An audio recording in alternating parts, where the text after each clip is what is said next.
Você está acompanhando agora o aforismo número 10, intitulado Descomplicando Questões Éticas e Políticas de Max Weber.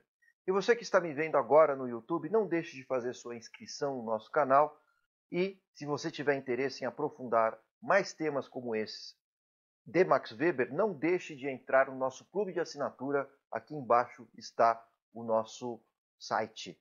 Façam parte dessa comunidade, pode ter certeza, vale muito a pena.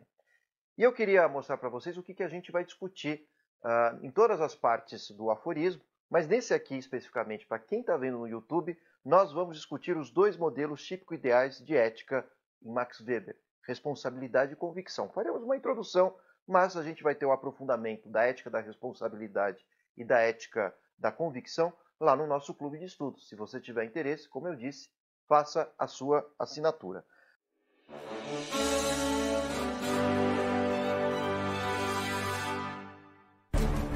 Além disso, lá no clube, o aforismo número 10 concentra outras partes, discutindo ao pé da letra o que é a convicção e a relação com outro tipo de ética vinda a partir da filosofia de Kant, que é a deontologia, assim como também uma terceira parte que vai ser dedicada a estudar o que é a relação entre a ética da responsabilidade e a chamada teleologia. Não é teologia, teleologia. O que é isso? Isso vem de Maquiavel, da ética maquiavélica. Se tiver interesse, já disse, vá lá no nosso clube de estudos, faça a sua assinatura. Nós também vamos estudar outros problemas de ordem política dentro do pensamento de Max Weber. Max Weber, por vezes, chegou a flertar, inclusive, com o pensamento do Kaiser, né, do imperador alemão. Mas, ao mesmo tempo, Weber frequentará uma certa defesa ao parlamentarismo e, mais ao final da vida, ao presidencialismo. Por que todas essas transições? Bom, você já sabe. Se quiser saber melhor sobre esses temas, vai lá no nosso clube de assinatura. Aqui eu me dedico a explicar para vocês os dois tipos ideais de ética. Ética da responsabilidade e da convicção. Claro que vai ser uma introdução, mas tendo interesse, você já sabe o que precisa fazer, né? Olha o link aqui embaixo e você faça a sua inscrição. Vai valer a pena. Bom, vamos lá. Né? A primeira coisa que a gente tem que lembrar é o que são os tipos ideais de Weber. Né? Weber ele buscou, digamos assim, sintetizar de forma bem concisa, né? Sem querer ser redundante, sintetizar todas as formas éticas existentes. Né? Então, quem estuda esse tema sabe que existe o utilitarismo, existe o hedonismo, existe o relativismo cultural, ou simplesmente o relativismo, entre outras formas de ética. E o Weber, de forma concisa, como eu disse, buscou, com os tipos ideais, reduzir toda a realidade, todos os seus desdobramentos em termos de complexidade da sociedade, comportamento dos seres humanos, seu caráter de ordem conflitiva, heterogênea, etc., em apenas dois tipos, já que o tipo ideal não é a realidade, mas ajuda a interpretar a realidade. O tipo ideal, portanto, é um modelo mental que não é a realidade, mas é uma ferramenta mental que ajuda a compreender o mundo. Você que já nos acompanha aqui nos aforismos sobre Max Weber, já deve saber muito bem o que são os tipos ideais. Se quiser aprofundar, também já sabe o caminho. Mais uma vez, o site aqui embaixo. Bom, e o que eu queria mostrar para vocês é que Weber ele vai escrever dois ensaios, na verdade foram duas palestras que ele deu em 1917 e 1919. Na verdade, Weber, próximo do final da sua vida, em 1917 e 1919, lembrando que ele morreu em 1922, muito provavelmente de gripe espanhola, Max Weber, em 1917, deu uma palestra numa universidade alemã chamada Ciência como Vocação. E, por sua vez, ele também, em 1919, escreveu um outro ensaio, fruto também de uma outra palestra, chamada Política como Vocação. No Brasil, essas duas palestras e ensaios foram compilados num único livro chamado Ciência e Política, Duas Vocações. Pois bem, né? Quando a gente estuda esses temas, né, o que é a ética da responsabilidade, o que é a ética da convicção, a primeira coisa que a gente tem que ter em mente é que Max Weber ele buscava saber quais seriam os limites da existência e da liberdade da ciência, assim como da política.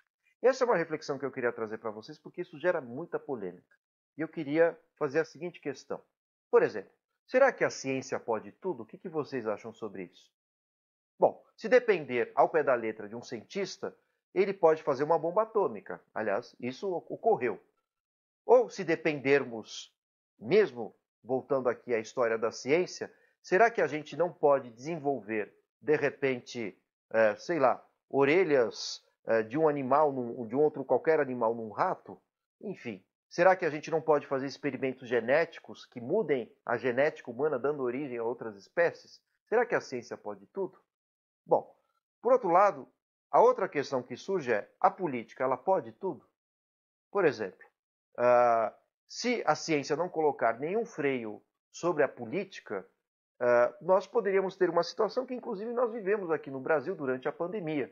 Vimos um presidente que fez pouco caso diante do discurso científico e de demonstrações científicas e recusou desde o uso de máscaras e até mesmo colocou em dúvida o papel das vacinas. Então, o que o Weber vai chegar como grande conclusão, e a gente vai desenvolver nas próximas partes, é o seguinte, que do ponto de vista desses dois tipos ideais, ética da responsabilidade e ética da convicção, que eu vou explicar com mais profundidade nas próximas partes desse aforismo, o que acontece? Né? Será que é necessário que um limite o outro? Então, acho que essa é uma reflexão muito importante que o Weber nos traz, né? Porque ele quer saber se a política pode tudo e se a ciência pode tudo. E claro que a resposta é não. Por isso há necessidade da responsabilidade, quando a gente pensa nas consequências. Geralmente o indivíduo convicto, por isso a ética da convicção, não pensa nelas. Vocês devem se lembrar de um geneticista chinês que, no final da década passada, ele fez um experimento um tanto estranho, que ele, segundo ele mesmo, né, ele retirou 2 genes que, em tese, seriam responsáveis pela contração do vírus da AIDS, caso o indivíduo tivesse contato com esse vírus. E ele anunciou essa grande descoberta passando por cima de todos os protocolos éticos e científicos. E, curiosamente, ele fez isso no embrião, que, por acaso, era o filho dele. Hoje ele está preso, porque antes de fazer testes em seres humanos, em tese, isso deveria ser testado em outros animais. Mas será que é ético fazer isso também? Será que é responsável? Bom, então vejam que se a ciência pode fazer tudo, isso traz um risco, né? De repente, esse experimento pode ter dado origem a uma nova espécie, uma nova deficiência, uma nova superpotencialidade humana, ou uma nova raça, como quiserem chamar. Então, vejam como é complicada essa história, né? Se a ciência poder fazer tudo, isso traz um grande problema, né? Ou seja, ela vai agir de forma convicta, ou seja, sem medir as consequências. O indivíduo convicto ele tem tanta certeza do que está fazendo que ele não se preocupa com os efeitos da sua ação. Agora, no que diz respeito à ética da responsabilidade, ela vai na contramão, porque nós pensamos sempre nas consequências. E por isso mesmo, né, no final das contas, é fundamental, tanto do ponto de vista político quanto do ponto de vista científico, haver freios na realização de determinados atos. Como eu citei para vocês agora há pouco, não só um presidente brasileiro, que vocês sabem muito bem quem é, simplesmente, de forma irresponsável e de maneira convicta, dizia para não usar máscaras e não tomar vacinas, então vejam que isso trouxe consequências terríveis. E ele não mediu essas consequências, porque nós tivemos no Brasil aproximadamente 700 mil mortos pela Covid. Por isso mesmo que a conclusão de Weber é a seguinte: é importante que a ciência imponha freios à política e é importante que a política imponha freios à ciência.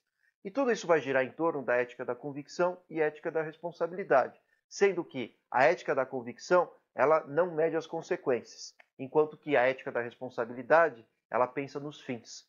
Bom, para você querer então saber mais sobre esses dois conceitos, ética da responsabilidade e ética da convicção, continue assistindo aqui as nossas partes desse aforismo.